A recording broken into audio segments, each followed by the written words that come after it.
যখন কোনো কাপল বুঝতে পারে তারা সন্তানের বাবা মা হতে যাচ্ছে, ঠিক তখন থেকেই তারা নানা রকম পরিকল্পনা করতে থাকে। ছোট বাচ্চার জন্য যা যা প্রয়োজন তা আগে থেকেই কিনে রাখার চেষ্টা করে, আর এমনটা প্রায় সব বাবা মাই করে থাকে। ঠিক তেমনই চেক রিপাবলিকের 23 বছর বয়সী আলেকজান্ডার ক্যানোভা তার হাজবেন্ডকে নিয়ে আরো একটি নতুন সন্তান আগমনের প্রহর গুনতে থাকে। ইতিমধ্যেই তারা একটি ছেলে সন্তানের বাবা মা। আলেকজান্ডার প্রথম প্রেগনেন্সি ছিল একেবারে নরমাল। মা এবং শিশু দুজনেই খুব হেলদি এবং সুস্থ ছিল। সন্তান জন্মদানের সময় কোনো রকম সমস্যাও হয়নি। সেই কাপড় মনে মনে ভাবতে শুরু করে, যেহেতু তাদের প্রথম সন্তান খুব ভালোভাবেই হয়েছে কোনো সমস্যা ছাড়া, তাহলে তাদের দ্বিতীয় প্রেগনেন্সিও নরমালি হবে। তারা ডাক্তারের কাছে প্রথমবার চেক আপের জন্য যায়। আল্ট্রাসাউন্ড শোনার পরে তারা সবাই এক্সাইটেড হয়ে ওঠে, কারণ এখনই তারা শুনতে পারবে কয়টি সন্তান হবে, সন্তানটি ছেলে হবে নাকি মেয়ে হবে। সবাই ভাবছিল স্বাভাবিক কোনো সংবাদই তারা শুনতে পারবে, কিন্তু তারা শুনতে পেল আলেকজান্ডার 2টি সন্তান জন্ম দিতে যাচ্ছে, অর্থাৎ টুইন বেবি। কিভাবে তারা 3টি সন্তান নিয়ে পরিবারকে আরো নতুন করে সাজাবে এটা নিয়ে স্বপ্ন দেখতে শুরু করে।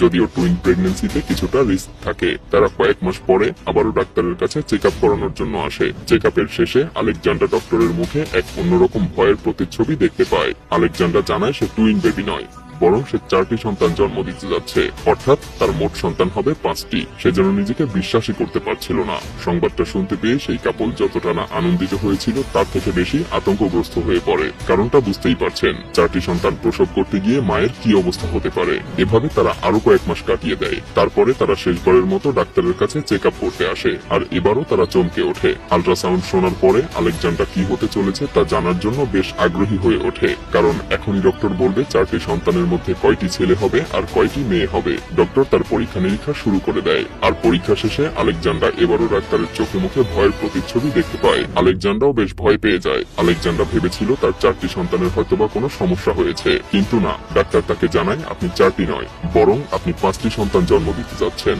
ডক্টর আরো জানায় 47 মিলিয়ন মানুষের মধ্যে শুধুমাত্র একজন মাই 5টি সন্তান জন্ম দিতে পারে, আর এটাই একসঙ্গে 5টি সন্তান জন্ম দেওয়ার সম্ভাবনা। সেই কাপল আরো বেশি ভয় পেয়ে যায়। এভাবে আতঙ্কে দিন কাটাতে কাটাতে ডেলিভারির দিন ঘনিয়ে আসে। যদিও তারা আতঙ্কে ছিল, কিন্তু তারপরও তাদের মধ্যে এক অন্যরকম ভালো লাগা কাজ করছিল।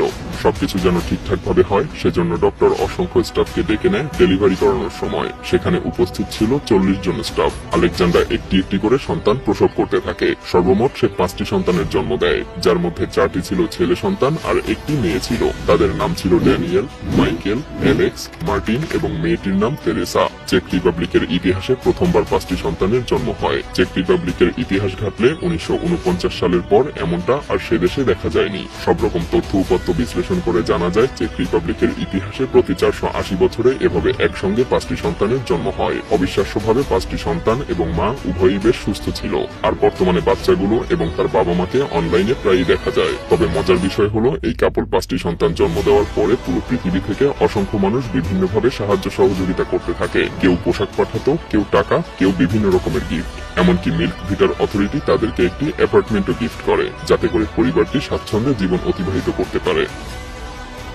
ভিডিওটি ভালো লাগলে শেয়ার করতে পারেন, এবং আপনি যদি এমন রহস্য, রোমাঞ্চ, আনকমন আর ইন্টারেস্টিং ভিডিও দেখতে পছন্দ করে থাকেন, তবে মায়াজাল চ্যানেলটিকে এখনই সাবস্ক্রাইব করুন এবং পাশে রাখা বেল আইকনটি প্রেস করুন। তো দেখা হচ্ছে আগামী এপিসোডে। ততক্ষণ পর্যন্ত ভালো থাকবেন। ধন্যবাদ।